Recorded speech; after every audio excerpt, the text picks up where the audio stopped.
할렐루야. 아멘. 오늘 우리를 치유하시고 위로하시는 하나님의 은혜가 우리의 삶 가운데 가득하기를 간절히 소원합니다. 아멘. 우리 인간은 영, 혼, 육, 이 세 가지가 함께 있는 존재입니다. 영과 혼과 육, 이걸 모두 합하여서 인격체라고 말하죠. 인격체. 한 사람입니다. 육체가 없어도 온전한 사람이 될 수 없고요. 또 혼이 없어도, 혼과 영혼이 없어도, 혼이 없으면 죽은 몸이고요. 그 다음에 영이 없으면 마치 짐승과 같습니다. 하나님을 찾지 않기 때문이죠. 그래서 이 한 인격체로 살아갈 때에 상처를 많이 받는 부분이 있습니다. 가장 많이 받는 부분은 물론 우리 육체겠죠. 육체가 뭐 칼에 베이기도 하고 또 다치기도 하고 상처가 나기도 합니다. 난 상처는 이내 시간이 지나면 물론 아물기도 하죠. 또 상처가 많이 나는 부분이 있습니다. 바로 우리 마음입니다. 속사람이라고도 하는데요. 바로 우리의 영혼입니다. 그런데 이 마음에 나는 상처는 눈에 보이지가 않습니다.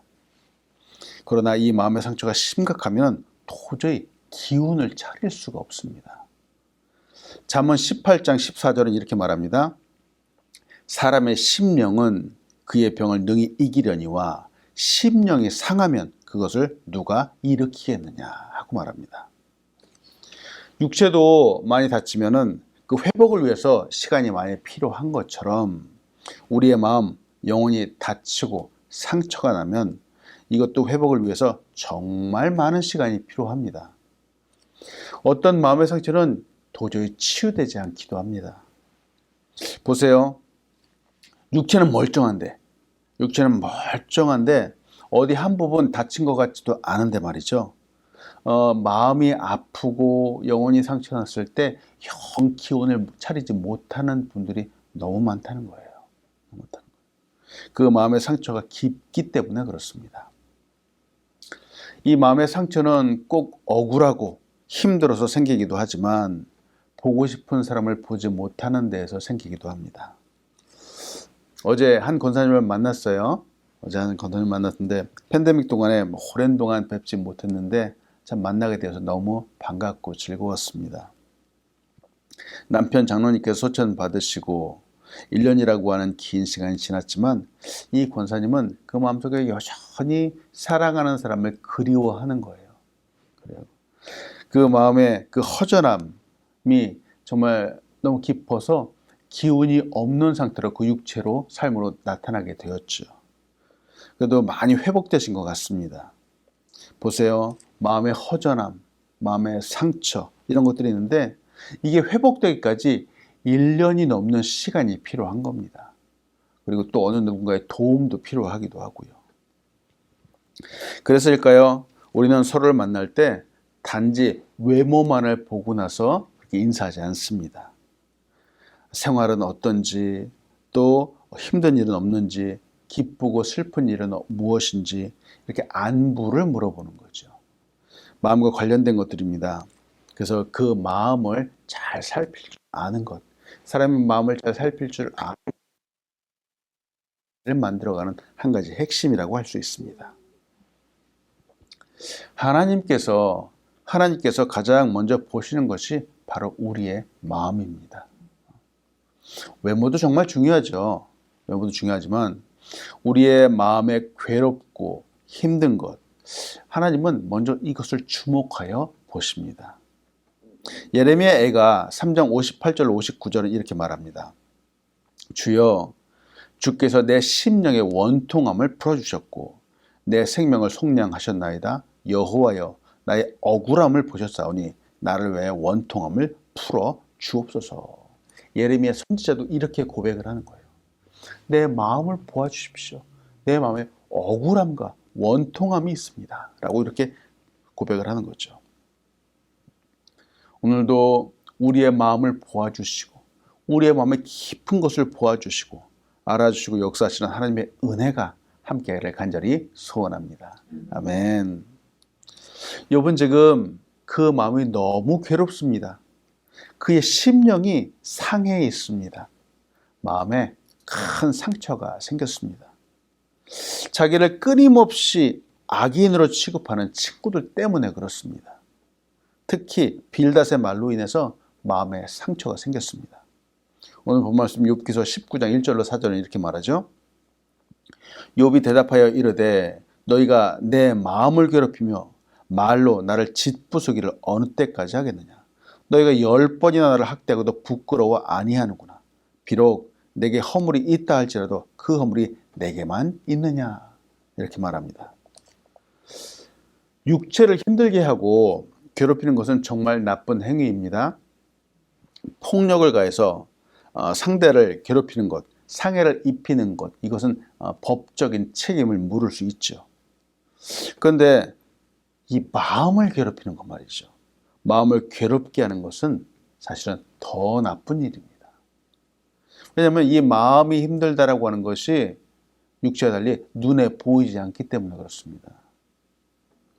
그 사람의 심한 말, 상처 주는 말 때문에 마음이 찢어지는 고통을 당하는데 이를 법적으로 고발한다는 것이 이것이 쉽지 않습니다. 마음의 상처는 외형상 눈에 보이지 않습니다. 그런데 너무 아픈 겁니다. 2절에 짓부수기라고 하는 단어가 등장을 하잖아요. 짓부수기. 근데 이 일을 다른 말로 하면 으깨다, 부수다 라고 하는 뜻이에요.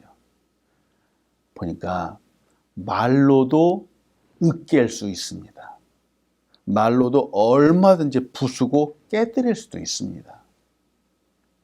주는 사람은 모르는데 상처를 받는 사람은 그 마음에 남습니다. 얼마나 몇 번이나 나를 힘들게 했는가가 아주 선명하게 남습니다. 욥은 친구들이 무려 자기를 10번이나 학대하였다라고 이렇게 표현을 하죠.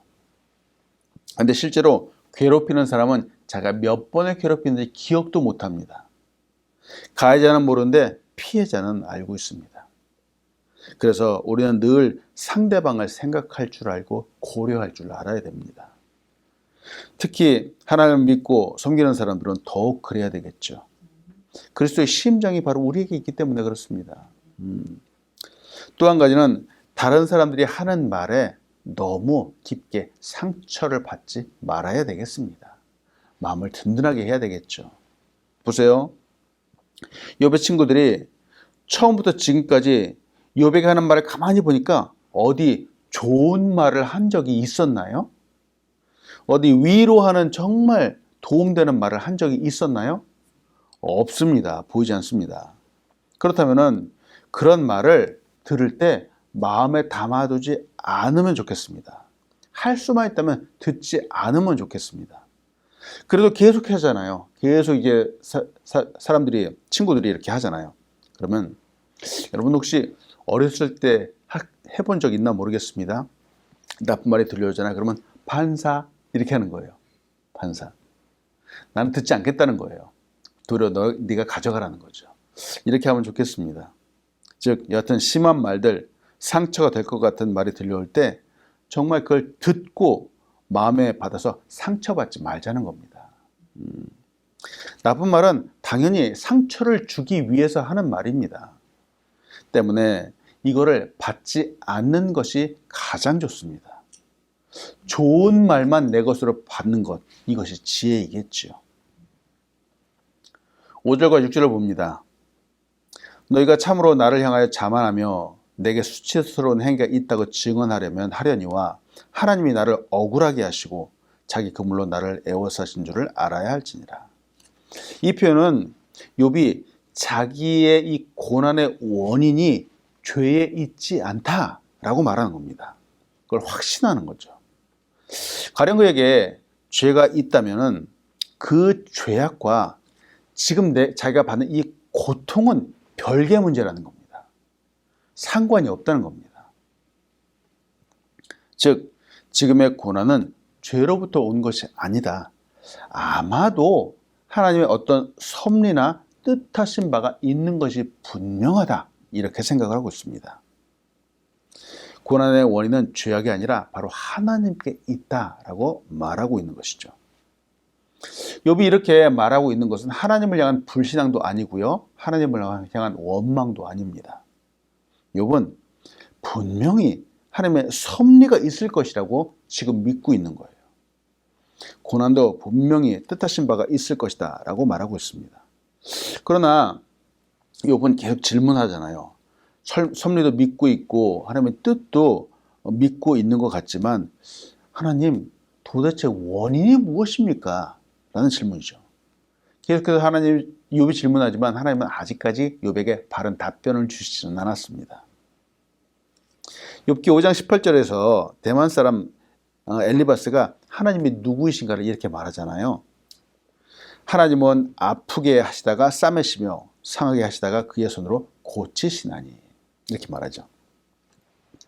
우리에게 간혹 뜻하지 않은 어려움들이 올 수 있습니다. 참 이렇게 고난이 오지 않으면 좋겠지만 올 수도 있습니다. 혹시 지금 고난 중에 계신 분들도 있을지 모르겠습니다. 근데 이때마다 여러분, 고난 속에 담겨 있는 축복을 한번 생각해 보시기 바랍니다. 하나님은 당신의 이 놀라운 축복을 고난이라고 하는 검은 보자기에 쌓아 두신다라고 이렇게 말합니다.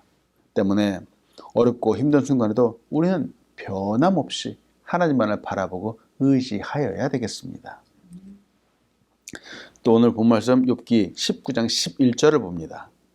나를 향하여 진노하시고 원수같이 보시는구나, 이렇게 말하죠.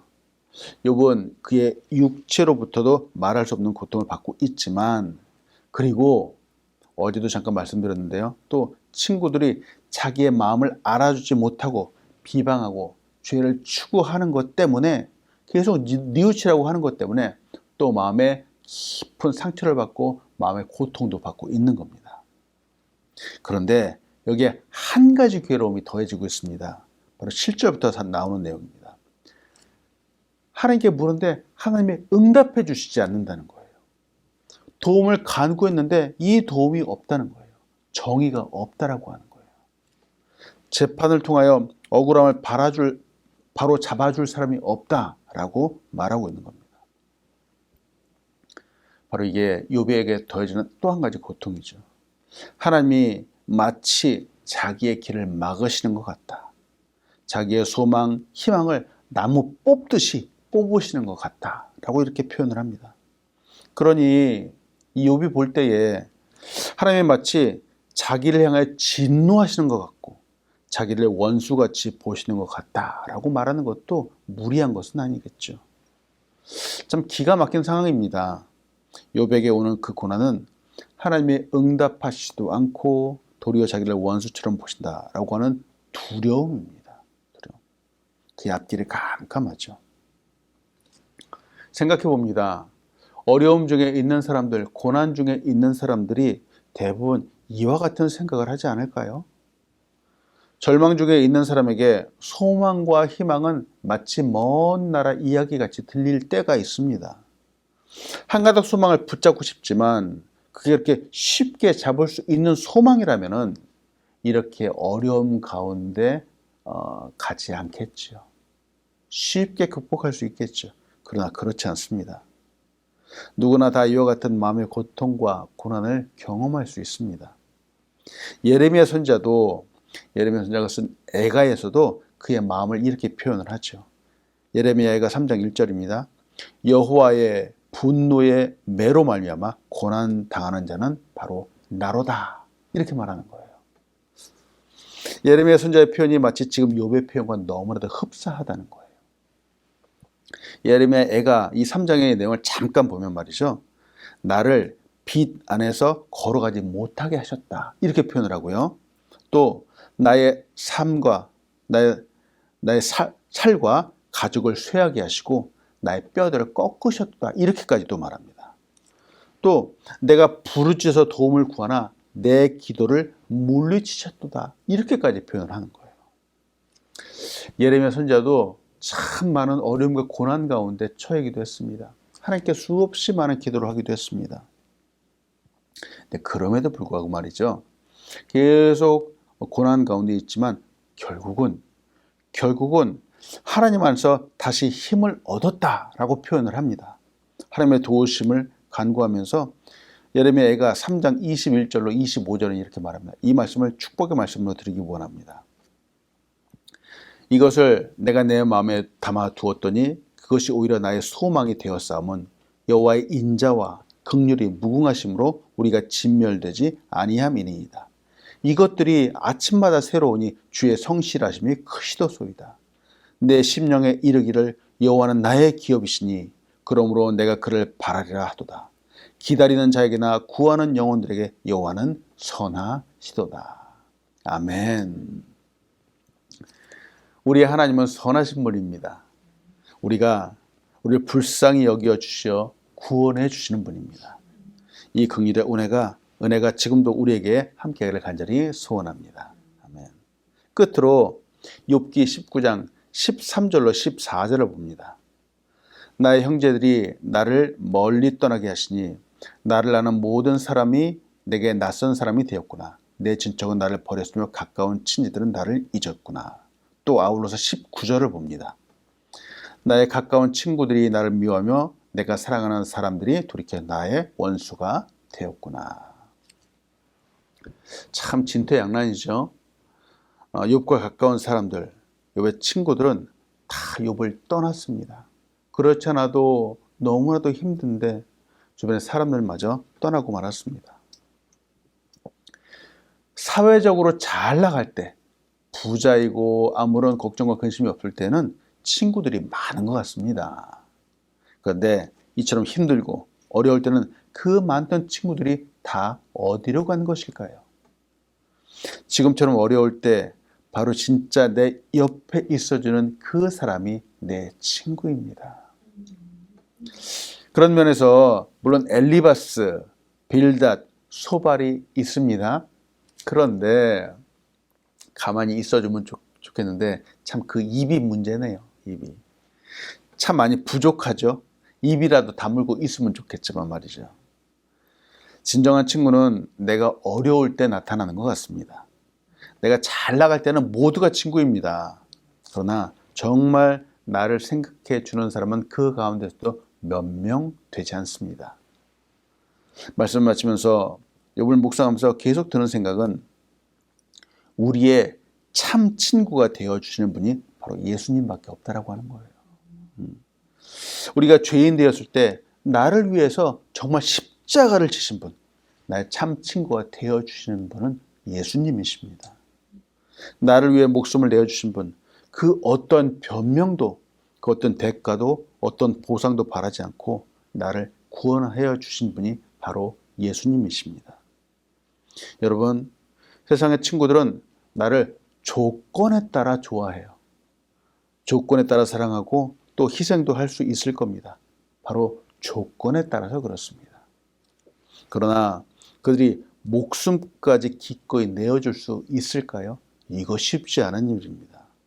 간혹 좋은 친구가 큰 사랑을 주기도 합니다만 하나님은, 예수님은 자기의 목숨을 주시기까지 우리에게, 나에게 사랑을 주신 분입니다.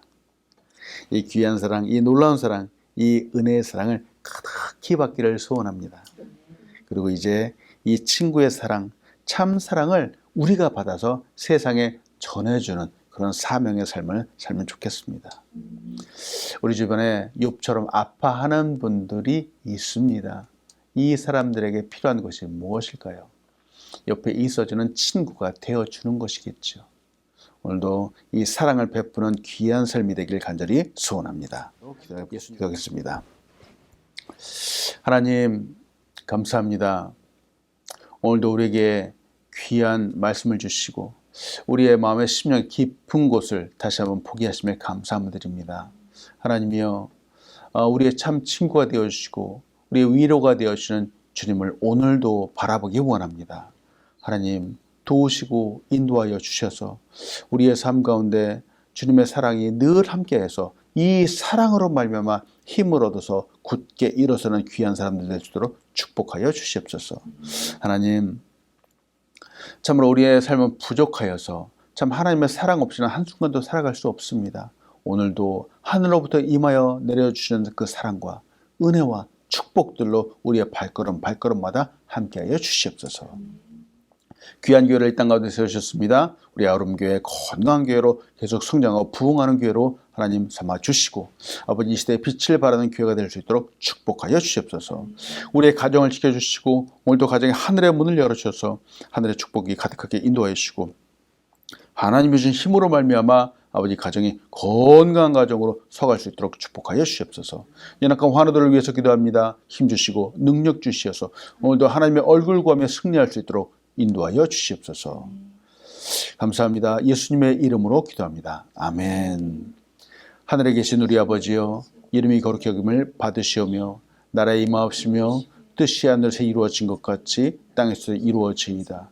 오늘날 우리에게 일용할 양식을 주옵시고 우리가 우리에게 죄진 자를 사하여 준 것 같이 우리의 죄를 사하여 주옵시고 우리를 시험에 들게 하지 마옵시고 다만 악에서 구하옵소서. 대개 나라와 권세의 영광이 아버지께 영원히 있사옵나이다. 아멘.